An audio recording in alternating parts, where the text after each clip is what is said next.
சைவ சமயக்குரவர் நால்வருள் ஒருவர் மாணிக்கவாசகர். இவர் திருவாதவூரில் பிறந்தவர். இவ்வூர் மதுரைக்கு அருகில் உள்ளது.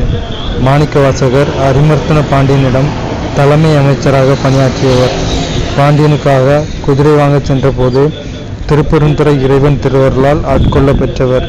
அவ்விறைவனை மெய்யுருக பாடி கசிந்து கண்ணீர் மல்க அழுது தொழுதவர். இதனால் மாணிக்கவாசகரை அழுது அடியடைந்த அன்பர் என்பர். திருவாசகமும் திருக்கோவையாரும் இவர் அருளியனர். இவர் எழுப்பிய கோவில் தற்பொழுது ஆவடியார் கோவில் என வழங்கப்படும் திருப்பெருந்துறையில், அதாவது புதுக்கோட்டை மாவட்டம் திருப்பெருந்துறையில் உள்ளது. இவரது காலம் கிபி 9ஆம் நூற்றாண்டு. மாணிக்கவாசகரின் காலம் கிபி 9ஆம் நூற்றாண்டு. அழுது அடியடைந்த அன்பர் என அழைக்கப்படுபவர் மாணிக்கவாசகர். மாணிக்கவாசகர் எழுதிய நூல்கள் திருவாசகம், திருக்கோவை. இவரின் ஊர் திருவாதவூர். ஓகேவா. அரிமர்த்தன பாண்டியனிடம் தலைமை அமைச்சராக பணியாற்றினார். திருமுறைகள் 12 நூல். 8ஆம் திருமுறையில் திருவாசகமும் திருக்கோவையாரும் உள்ளன. திருவாசகத்தில் 658 பாடல்கள் இடம்பெற்றுள்ளன. திருவாசகம் கல்லஞ்சையும் கசிந்துருகச் செய்யும் ஆதலால் திருவாசகத்திற்கு உருகார், ஒரு வாசகத்திற்கும் உருகார் என்னும் தொடர் வழங்கலாயிற்று. திருவாசகத்தின் சிறப்பை உணர்ந்த ஜி.யு. போப் இதனை ஆங்கிலத்தில் மொழிபெயர்த்தார். திருவாசகத்திலுள்ள திருச்சதகத்தின் முதற் பாடல் நம் பாடப்பகுதியாக அமைந்துள்ளது. திரு என்பது நூலின் சிறப்பை உணர்த்த வந்த அடைமொழி. சதகம் என்பது 100 பாடல்களை கொண்ட நூலை குறிக்கும். திருவாசகத்திற்கு உருகார், ஒரு வாசகத்திற்கும் உருகார். சைவ திருமுறைகள் 12 நூல். 8ஆம் திருமுறையில் உள்ளவை திருவாசகமும் திருக்கோவையாரும். இதை இயற்றியவர் மாணிக்கவாசகர். ராமலிங்க அடிகளார் திருவருட்பிரகாச வள்ளலார் என சிறப்பு பெயர் பெற்றவர். இவர் கடலூர் மாவட்டம் மருதூரில் பிறந்தவர். பெற்றோர் ராமையா, சின்னம்மையார்.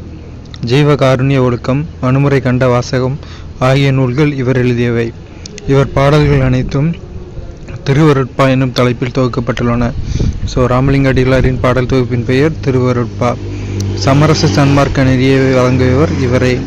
அனைத்து மதங்களின் நல்லிணக்கத்திற்காக சன்மார்க்க சங்கத்தையும், பசுத்துயர் போக்கி மக்களுக்கு உணவளிக்க அறச்சாலையையும் அமைத்தார். அறிவினறி விளங்க ஞான சபையையும் நிறுவியவர். வாடிய பயிரை கண்ட போதெல்லாம் வாடிய கருணை மனம் இவருடையது. வாடிய பயிரை கண்ட போதெல்லாம் வாடினேன் என கூறியவர் ராமலிங்க அடிகளார். இது கேட்பாங்க. வடலூர் சத்திய தர்மசாலையில் பசியால் வாடும் மக்களுக்கு சோறிட இவர் அன்று மூட்டிய அடுப்பு இன்றும் அணையாமல் தொடர்ந்து பசிப்பினி தீர்த்து வருகிறது. இவர் வாழ்ந்த காலம் 5/10/1823 முதல் 30/1/1874 வரை. இவரது திருவருட்பாவிலிருந்து ஒரு பாடல் வாழ்த்து செயலாக தரப்பட்டுள்ளது. திருக்குறளை இயற்றியவர் திருவள்ளுவர். இவருடைய காலம் கிமு 31 என்று கூறுவர். இதனை தொடக்கமாக கொண்டே திருவள்ளுவர் ஆண்டு கணக்கிடப்படுகிறது. இவருடைய ஊர், பெற்றோர் குறித்த முழுமையான செய்திகள் கிடைக்கவில்லை. இவர் சென்னா போதார், தெய்வ புலவர், நாயனார் என வேறு பெயர்களாலும் போற்றப்படுகிறார். நூல் குறிப்பு. இந்நூல் அறத்துப்பால், பொருட்பால், இன்பத்துப்பால் என 30 பிரிவுகளை கொண்டது. இந்நூலில் 133 அதிகாரங்கள் உள்ளன. ஒவ்வொரு அதிகாரத்துக்கும் 10 குறட்பாக்கள் என 1330 குறட்பாக்கள் உள்ளன. இது 14 கீழ்கணக்கு நூல்களில் ஒன்று. இந்நூலை முப்பால், பொதுமறை, தமிழ்மறை எனவும் கூறுவர். திருக்குறள் உலக பொதுமறை என போற்றப்படுகிறது. திருக்குறளில் அன்புடைமை, இனிமை கூறல் ஆகிய அதிகாரங்கள் பாடப்பகுதியாக இடம்பெற்றுள்ளன. திருவள்ளுவர் ஆண்டு கணக்கிடும் முறை. தற்போதைய ஆண்டு கூட 31 கூட்டினா திருவள்ளுவர் ஆண்டு கிடைச்சிடும். 14 கீழ்கணக்கு நூல்களில் ஒன்று நாலடியார். இந்நூல் 400 பாடல்களை கொண்டது. அறக்கருத்துக்களை கூறுவது. நாலடி 400 என்னும் சிறப்பு பெயரும் இதற்கு உண்டு. இந்நூல் சமண முனிவர் பலர் பாடிய பாடல்களின் தொகுப்பு. நாலடியார் நூல் குறிப்பு.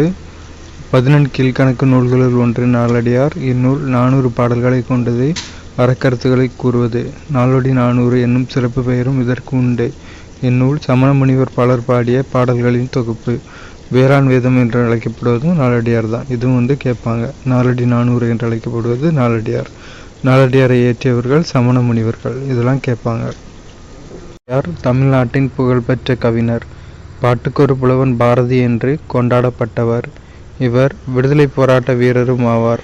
கனவு காண்பதில் பாரதிக்கு நிகர் பாரதியே. இந்த பாட்டில்தான் என்னென்ன கனவுகள், அன்று அவை கனவுகள், இன்று அவை நனவாகியுள்ளன. வெள்ளி பனிமலையின் மீது உலாவுவோம் என தொடங்கும் பாடலின் ஒரு பகுதி நம் பாடத்தில் இடம்பெற்றுள்ளது. பாரதியார் வாழ்ந்த காலம் 11/12/1882 முதல் 11/9/1921 வரை. மிக சிறிய வயதிலேயே இறந்த கவிஞர்.